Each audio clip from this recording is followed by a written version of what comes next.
Hey everybody, welcome into Rock Painting 101. Today we are going to talk about dot painting. And dot painting does not have to be mandala art. There's quite a few different things you can do with it.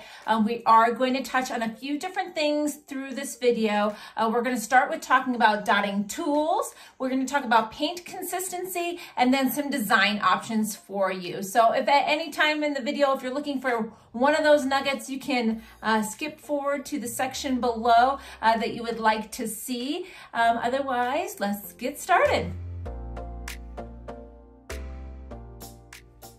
The first thing we're going to talk about is dotting tools. Now, if you get into dotting and you really enjoy it, you can get yourself a pair of dotting tools like this. They come with lots of different sizes. They're all double-ended, so it gives you lots of options as far as the size of your dots that you'll be placing on your art.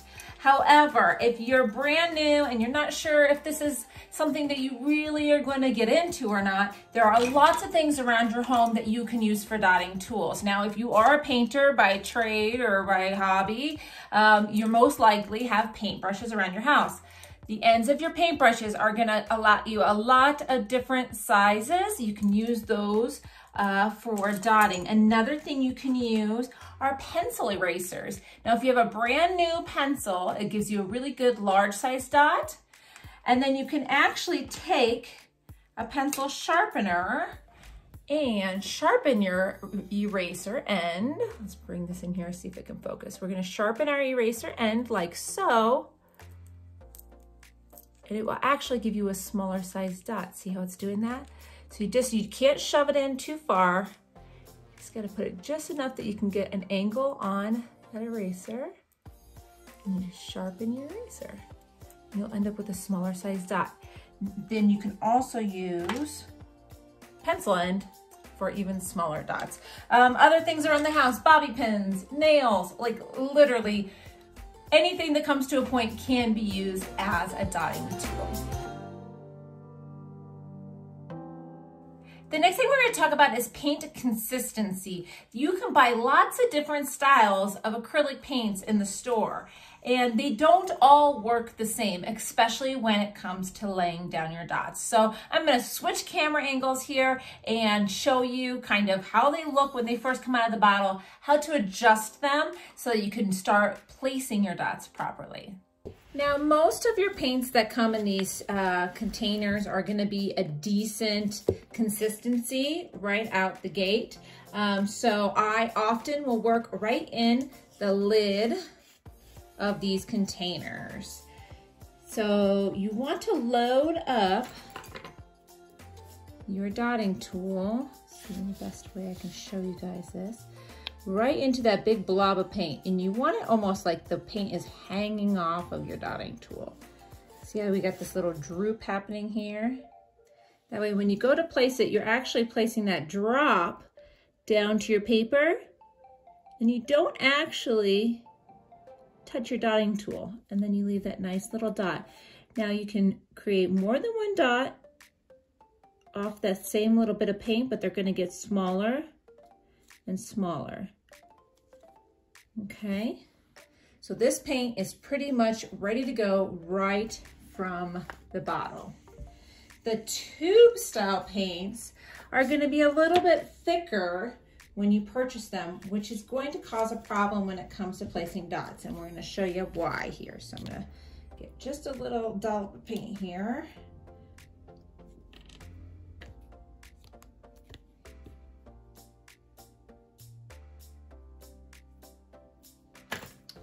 All right, so got one little dot of paint. This is my just Arteza acrylic paint.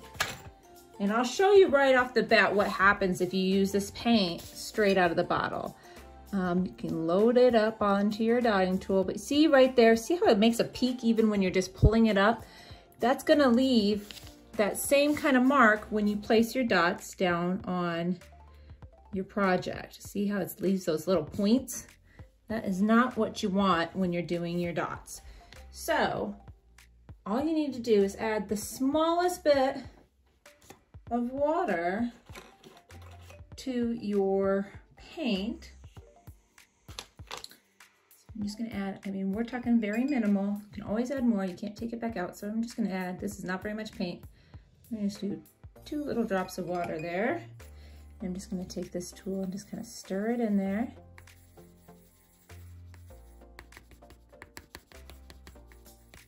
You could do this with acrylic paints because they are water-based paint. So it might take a second to get it kind of gelling together there.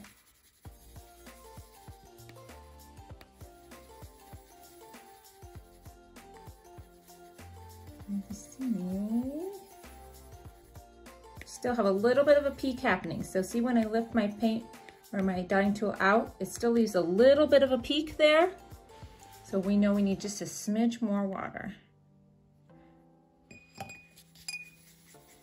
See, I just added 1 drop.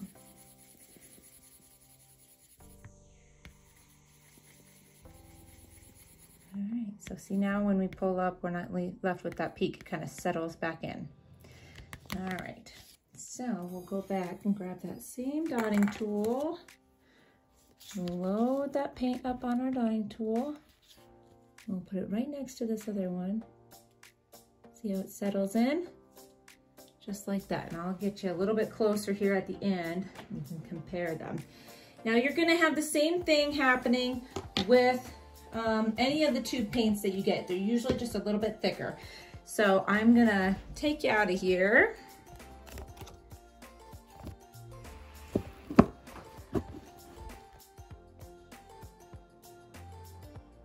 So that's focused in there. See the main difference between those 2 dots of the same color there. The black one comes out automatically just fine. But as you can see, if you've got thicker paints, you can definitely work with them. Just again, add that water slowly. You don't want your paint to be watery. That is not the goal. Now, I'm gonna keep this angle here so you can also see the placement of a dot. All right, so I've got my camera really low here because I want you to see from the side placing these dots, because we're not going to actually touch all the way down. See how that dot is kind of drooping off? So you let it kind of grab from your tool. You see that? How it kind of grabs the paint? And that's how you're gonna get the circles. And if you don't have any paint dripping off, get some more paint. Now, if you're doing dot designs where you need your dots to be consistent size-wise, you're gonna get fresh paint each time, because then they'll stay the same. See how we're just kind of letting that come down off and go this direction.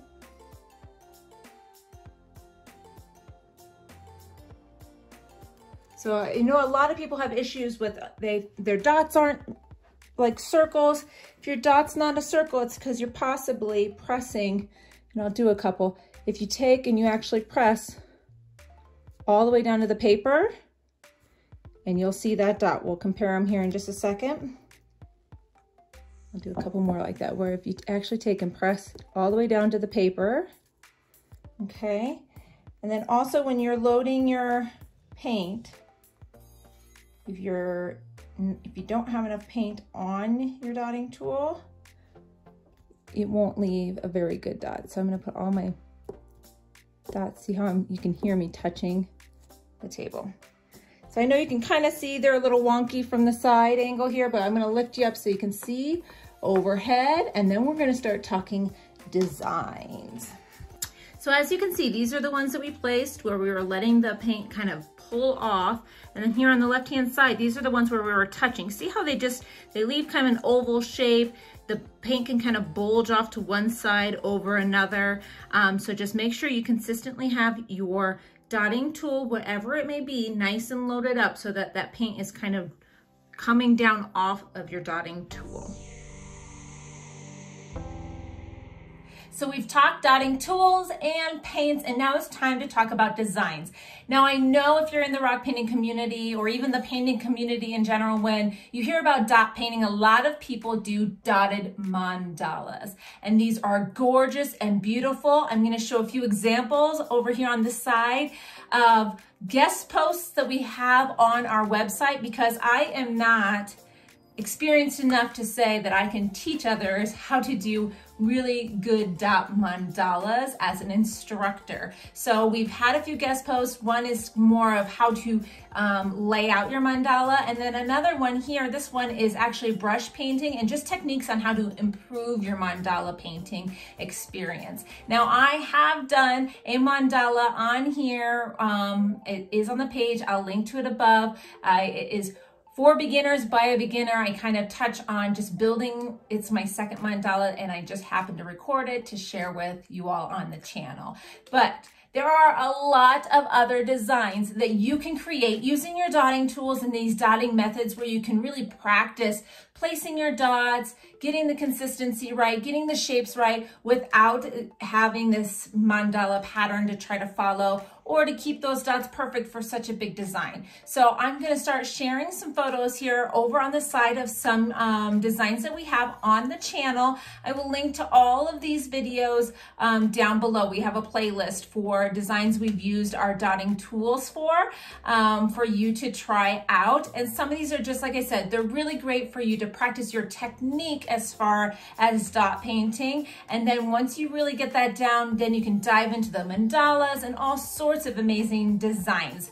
So I hope you enjoyed this tutorial. I hope it answered some of your questions as beginners using dotting tools and just dotting in general. If you have more questions about it, feel free to leave them in the comments below, or if you're more experienced and you have a fun tip you'd like to share with us here on the channel and all of the followers as well, leave that in the comments below. We will be back soon with another rock painting tutorial, and don't forget to subscribe, and also we'll leave a playlist here at the end of all sorts of fun inspiration for you guys to follow. Bye-bye.